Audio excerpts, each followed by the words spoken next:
Yo, magandang good day, Gobs. Tattoo 666 here na Madam KK to. So, ayun, panibagong araw, panibagong tatuan na naman mga idolo. At ang project natin ngayon mga idolo ay isang Greek God na may collaboration ng skull at snake. At ang gagamitin natin technique dito mga idolo is sweep shading or ang tinatawag natin na dotted shading. At bubuuin natin tong piyesa na to sa pamamagitan lamang ng tuldok mga idolo. Yes, opo, libu-libong tuldok po ang makikita natin dito sa piyesa na to. Kaya naman mahaba-habang pasensya ang kailangan ko rito mga idolo. By the way mga idolo, nakailang balik na nga pala sa atin si Sir at shoutout sa iyo Sir Juvenal dahil hindi ka nagsasawang magpatato sa akin. Maraming salamat sa pagiging loyal bossing. So yun mga boss, no, balik tayo sa ginagawa natin. Yung mata pala na yan mga boss, yung nakikita yun dyan sa may taas ng ginagawa natin na project, gawa ko na rin yan last year siguro nung pinagawa yan ni Boss Juvenal. Wala lang, nai-open ko lang. Sarap pa kasi makita yung mga nagawa mo dati, mga dating project mo kumpara sa ngayon. Kasi ako bilang artist may motto ako sa sarili ko, dapat lagi kong hihigitan yung gawa ko kahapon para magkaroon tayo ng improvement mga boss. Alam naman natin mga boss na tayo rin yung gagawa ng sarili nating improvement sa sarili natin. Bibigyan ko kayo ng example mga boss ha. Halimbawa nakailata ka buong maghapon, mga 8 oras ka nakailata. Syempre bukas gagawin mo 12 oras naman para kitang kita mo yung improvement sa sarili mo,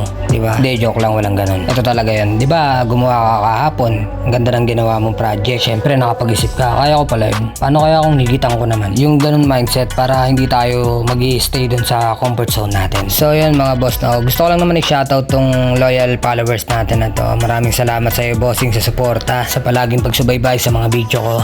Siguro bago magpasko magkita tayo, may bibigay ako munting regalo sa iyo. So yun mga boss, no, sa mga gusto makatanggap niyan ng mga regalo rin katulad niyan, baka pwede naman pa-heart react na rin, pati share na rin ng mga video ko syempre. So yun, sa part na to highlights na tayo para naman mas umangat tong ginagawa nating project mga boss. Konting highlights lang kasi alam naman natin na medyo may kasakitan tong part na to kasi yung mga dinadaanan ng highlights ay may sugat na. Pero huwag kayo mag-alala mga boss, meron ako ditong numbling spray para naman mabuwas-bawasan yung sakit na mararamdaman nyo kapag nagpatato kayo. So yun, sa part na to hina-highlightsan ko na lang yung scale ng snake, tsaka sinabay ko na rin yung sa may mata ng skull para naman mas umangat yung dark tone na inilagay natin. At syempre sa may bandang ilong na rin ng skull. Tapos sabayin na rin natin ng mahinahon na pahid mga boss para naman hindi siya makaramdam ng kasakitan o basta sakto lang, saktong sakit lang yung mararamdaman niya kapag pinupunasan natin. Tapos syempre lagyan na rin natin ng highlights yung teeth ng skull para medyo may dating. Syempre dito rin sa may lower teeth lalagyan rin natin ng highlights yan. Hapyaw-hapyaw lang rin yung paglalagay natin ng white yan sa may lower teeth niya para hindi naman siya magmukhang cartoon. At syempre lalagyan rin natin yung kabilang eyeball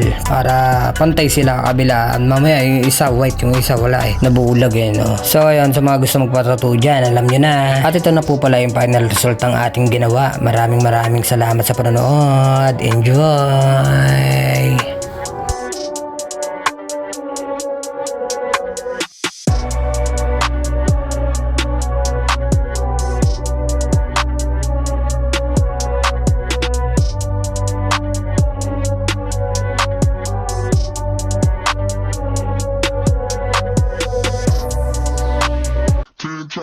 When we standing on business, I'm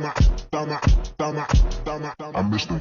Body Catcher, shot a gun, soul snatcher, and the winner F-150, it's a fucking